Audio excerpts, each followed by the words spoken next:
কিভাবে একজন মানুষের রাগের কারণে এই মুখরোচক পটেটো চিপসের আবিষ্কার হলো। প্রথম দিকে কি ম্যাগি রবার দিয়ে তৈরি করা হতো? শুধুমাত্র একটি বাচ্চার ভুলের কারণে কিভাবে আইসক্রিম তৈরি হয়ে গেল, আর কিভাবে বা বালিশ তৈরি হলো। আজকে আমি দেখাবো কিভাবে আমাদের এমন সব অসাবধানতার কারণে সাধারণ মানুষের হাতে এমন কিছু আবিষ্কার হয়ে গিয়েছে যা মানুষ হয়তো কখনোই কল্পনাও ভাবতে পারেনি। তো চলুন শুরু করা যাক।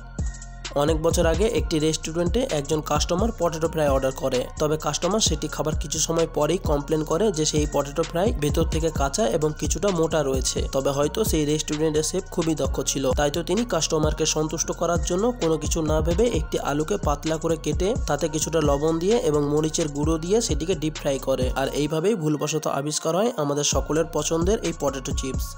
কম বেশি ছোট বড় ম্যাগি আমাদের সকলেরই পছন্দ। তবে আপনি কি জানেন এই ম্যাগি আবিষ্কার কিভাবে হয়েছে? ম্যাগি নামটি রাখা হয়েছিল জুলিয়াস ম্যাগি নামক এক ব্যক্তির নাম অনুসারে। প্রথমবার আমেরিকা এবং চীনে এই ম্যাগি সকলের সামনে আনা হলে চায়নার মানুষজন সেটিকে কিছু মনে না করলেও তবে আমেরিকার মানুষজন ভাবতে থাকে এটি হয়তো রাবার দিয়ে তৈরি করা হয়েছে, যার গঠন পুরোপুরি রাবারের মতনই। কিন্তু আস্তে আস্তে যখন এই ম্যাগি পুরো বিশ্বে ছড়িয়ে পড়লো তখন ম্যাগির চাহিদা পুরোপুরিভাবে বেড়ে গেল। আর বর্তমান সময়ে 2 মিনিটে তৈরি হওয়া ম্যাগি আমাদের সকলেরই মন জয় করে নিয়েছে।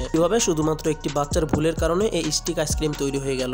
সাধারণত একটি বাচ্চা খেলার ছলে সোডা ও জল একসাথে গুলে সেই চামচটি সেখানে রেখে দেয়। রাত পার হলে বাচ্চাটি ঘুমিয়ে পড়ে। রাত্রি ছিল সেদিন খুবই ঠান্ডা রাত, তবে সকালে উঠে বাচ্চাটি সেটি খেয়ে অনেকটাই মজা পায়। আর এইভাবেই ভুলবশত আইসক্রিম তৈরি হয়ে যায়। আর বর্তমান সময়ে ঠিক একই পদ্ধতিতে জমিয়ে এই আইসক্রিম বাজারজাত করা হয়। পুরাতন পৃথিবীর মানুষ বালিশের পরিবর্তে মাথার নিচে ইট বা পাথর দিয়ে ঘুমাতো, যাতে তাদের কানে কোনো পোকামাকড় ঢুকে না যায়। তবে কয়েক বছর আগে রাজার এক কর্মচারী ইটের পরিবর্তে কাপড়ের নিচে নরম কিছু একটা জিনিস রেখে দেয় এবং রাজা যখন সেখানে ঘুমোতে যায় রাজা সেখানে মাথা রেখে তখন বেশ আরাম পায়। আর এরপর থেকে শুরু হয় নরম বালিশের প্রচলন।